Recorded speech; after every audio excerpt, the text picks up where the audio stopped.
Hi everyone, it's Amanda DeGenes, the author of the book I Am, coming with more information to prevent child sexual abuse and child molestation.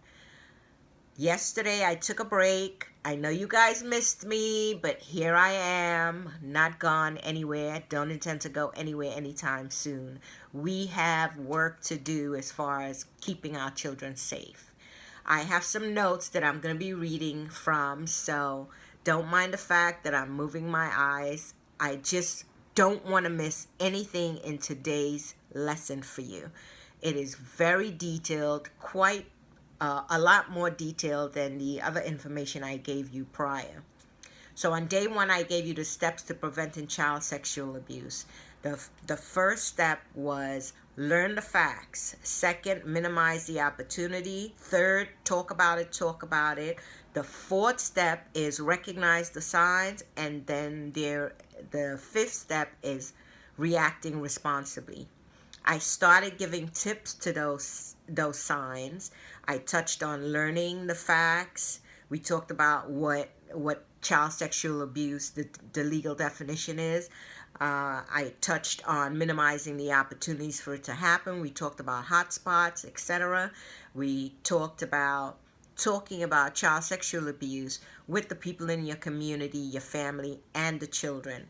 On day 5, which was Monday, I gave information to reach out for help. I gave you the names of agencies and their telephone numbers. Today, we're going to talk about recognizing the signs of child sexual abuse and molestation. So here we are today on day 7, and the question of the 7th day is, do you know how to recognize the signs of child sexual abuse or molestation? For those of you who don't know, you're going to learn a lot today. For those of you who do know, I'm hoping I can add some to your list. This way, we're ahead of the game. There are many signs. Most are not available. Most are not visible to the naked eye.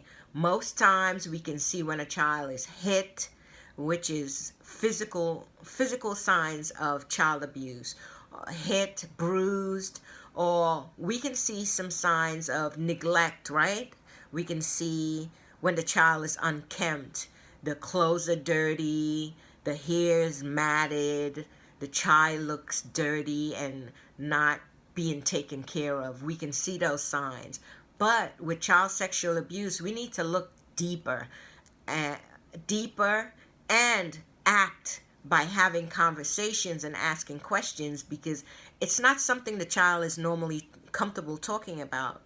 But we are working on that, right? That was step 3 in prevention. Let's talk about it, talk about it, talk about it. Break that stigma. So I'm going to give you some signs. And please, I need you to remember, the victim can be a boy child just as well as a girl child.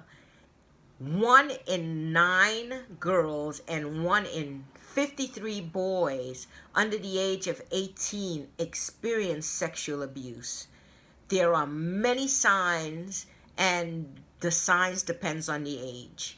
For infants, when you're looking for signs, you're looking for blood in the diapers, unexplained bruises in the bottom or genital area. For toddlers, you're looking again for unexplained bruises, interactions with adults. It may be at one time the child didn't mind being around the adult, and now the child is adamant and saying no and crying, nervous when that person's around. Gets unusually quiet. If the child, another sign is if the child was completely potty trained and all of a sudden becomes a bedwetter. That's a big sign. Other regressive behaviors. Then there's nightmares. Thumb sucking that was not being done before is now being done. Age inappropriate sexual behaviors. Pay attention to the toddler. You know your child. You know what your child has learned from you. Pay attention. Then there's not wanting to be left alone with that certain person. If the child doesn't want to be left alone, ask questions, find out what's going on. And the child tries to avoid or being around other people when they're removing their clothing, or going to take a bath. Like, why all of a sudden is your toddler acting this way? Question it. These are all signs we should pay attention to. Now, when it comes to adolescence, you see the child having unexplained gifts, money. Pay attention to the online interactions. Having trouble walking. They may be in pain in the genital area. Find out what's going on. Having trouble talking, or even excessive talking or knowledge about sexual acts or topics pertaining to sex. Nightmares or fears about being alone in hot spots like the bathroom, the bedroom, in the basement, being alone with the abuser, the school gym, the teacher's office, locker rooms. These are all places that we refer to as hot spots where the abuse can take place with the adult if other responsible adults are not paying attention. Now, sign from the abusers. The abuser tend to not respect boundaries. If a child is saying, no, don't do this, or no, I don't want to do that, pay attention. There's a reason why a child is saying that. Or the abuser is not adhering to when the child is saying no and asking, no, don't do that to me, and the person continues to do it. This person does not respect boundaries. This person touches the child when unwanted or asked not to be touched, or the parents is saying don't touch her like that or don't do that, and this person just totally disregards what you say and does it anyway. The abuser tries to become friends with the child instead of being that responsible adult role figure to the child. They try to have inappropriate older age relationship with this young child.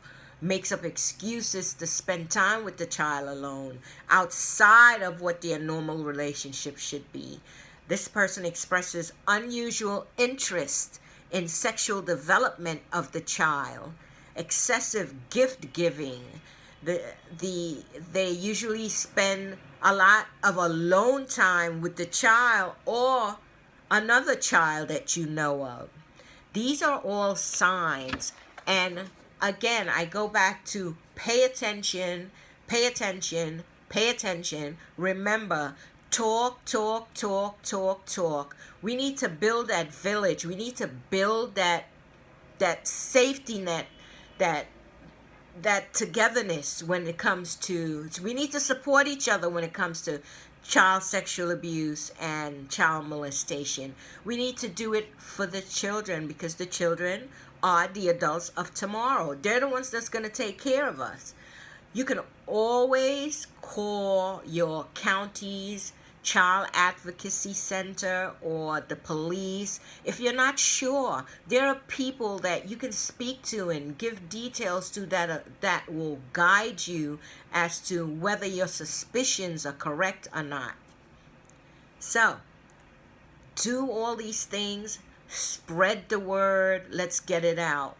Now, I'd like to tell you that if you'd like to purchase my book, I Am, you can go on to www.store.bookbaby.com, or you can shoot me an email at author@i-am-anda.com, and I can send you a book. We can deal with each other so that you can get the book, so you can read it. My book tells of the stories as to why I'm doing what I'm doing.